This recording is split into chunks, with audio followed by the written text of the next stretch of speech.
Is that the word they use when they let it grow? Yes. Okay, Yeah. good. See, that's how ignorant I can be. I'm making that up, but I got it right, so I'm lucky. So you culture it, right? And they say, well, you know, I noticed that the rate of change, because I plated a bunch of these, the rate of change of growth of these things depends on how many I initially plate.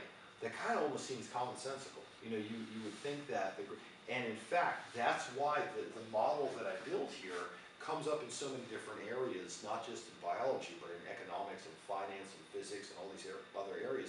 As soon as you make this assumption or observation that the rate of change of the growth is directly proportional to the current amount, then this model is automatically going to come into play. Now who remembers from like 8th grade what it means to be directly proportional?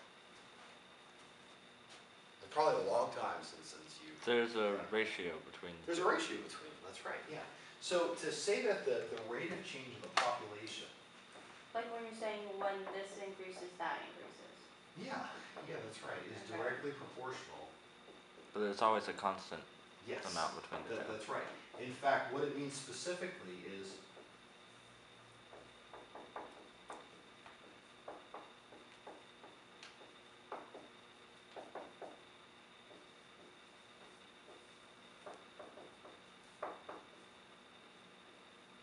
exactly what Christian said.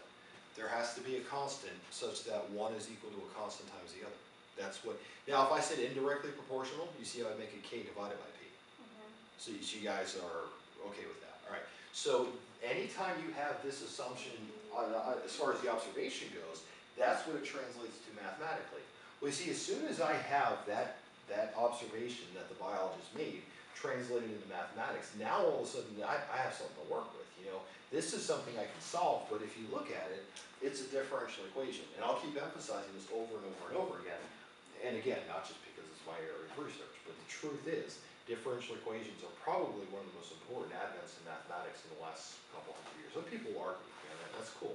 But I mean, from the physical philosopher standpoint, whether you're a physicist or a chemist or a biologist or whatever you might be, you make observations in the laboratory, and those observations aren't about static things.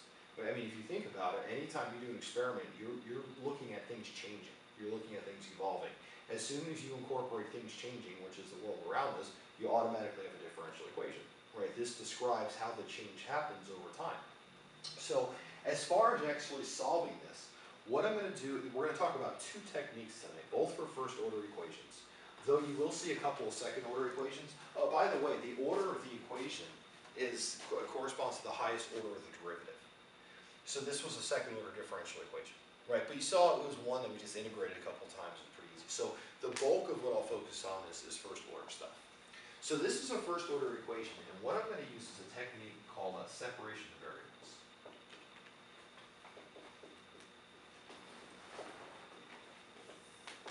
And just like the name implies, what I'm going to do is kind of regroup all these terms in such a way that I have the p's on one side and the t's on the other. It really doesn't matter where you put the k, but I'll just leave the k on the right hand side. You'll get the same answer. It doesn't make a difference. It's a constant, right? So it's a k on one side, it's a 1 over k on the other side. But mathematically it's the same thing. And as you might expect, since it's a differential equation, the way we're going to solve it is by integrating. So I'm just going to go ahead and integrate both sides of this equation. Who can tell me what you get on the left-hand side? ln of p. ln of p. Now, technically it is the absolute value of p. But we're talking about the population of something. So now you can also put this in the context of math. You know, mathematically, the answer is natural log of the absolute value of p. But if it's a physical problem and the p represents some positive measure like a population, then you don't have to worry about that kind of thing, right? So we're going to have the ln of p is equal to kt plus a constant. Remember that technically both sides do get a plus c, right? But you just combine it up on one side and you're good to go. So how do I actually isolate the p? What do I do to solve for that? E to the kt plus Right, c. e to the both sides, good.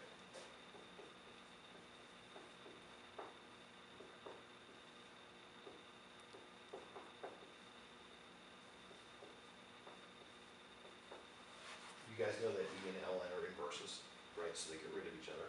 Now, on the right-hand side, if you don't mind, I'm actually going to rewrite this guys know if you multiply like bases, what do you do with exponents? Add them. Add them together, right? So if C is an arbitrary constant, what is E raised to an arbitrary constant? C. An arbitrary constant, that's right. Except what I'm gonna do is I'm gonna give it a special name. Well, you know what, let me not give it a special name yet. Let me not get ahead of myself.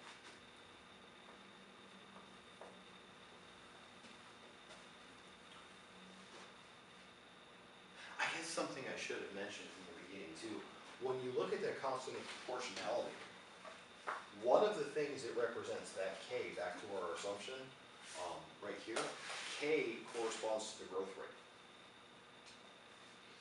So K here represents our growth rate, right?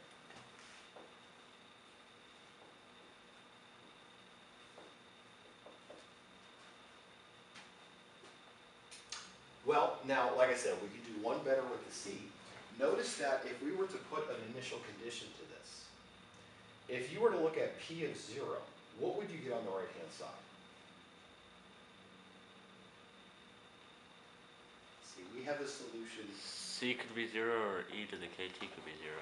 Well, P of 0 is e to the 0.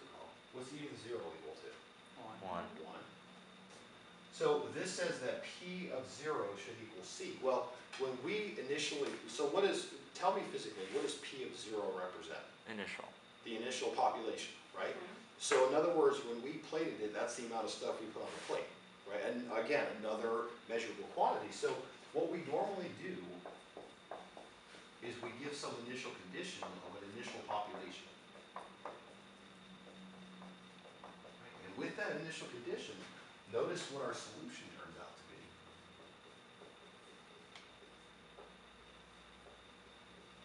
And I'm quite sure all of you guys have seen that. At some, whether it's, you know, in finance, maybe it's PE to the RT, where R is the rate, but, you know, K is a growth rate. When you look at radioactive decay, the K is negative because it's a negative growth rate over time. But this model, and you guys know this from the sciences, this is a very ubiquitous model. And the reason it's so ubiquitous is because of where it emanates from. It comes from that assumption that if the rate of change of whatever it is you're looking at is directly proportional to the current amount, then this is the kind of growth you're going to see over time. So does that kind of make sense? You said didn't we use that equation last semester? Yes, I did the same thing. Well, I do a lot of differential, but even when I'm not supposed to, I teach differential equations. Well, you didn't, I know, I didn't call it that, right? But yeah, I mean, that's what I was so I doing. probably would have recapped class. Yeah, that would have, right? So I teach it and I call it something else. I call it like fun with math instead of differential equations. That's what it is.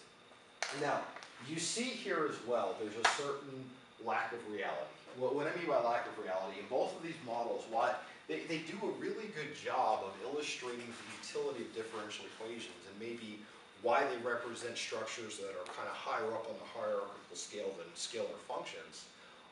Even these differential equations lack, for example, air resistance, right?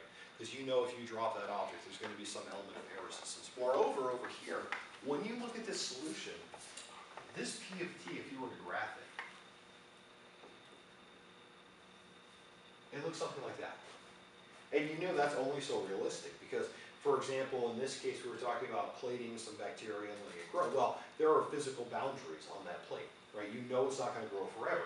So the reality is, while it may grow exponentially for a period of time, there's going to come a point at which the model starts to break down, at which there will no longer be physically measurable exponential growth of the population, but the model predicts it. So what we then do is we go back and we try to refine the model to get a more realistic solution for whatever it is we're after, right? So let me give you an example of that. Is that the one where it kind of goes like that? Yes, that's called the logistics equation. That's what I'm going to talk about right now.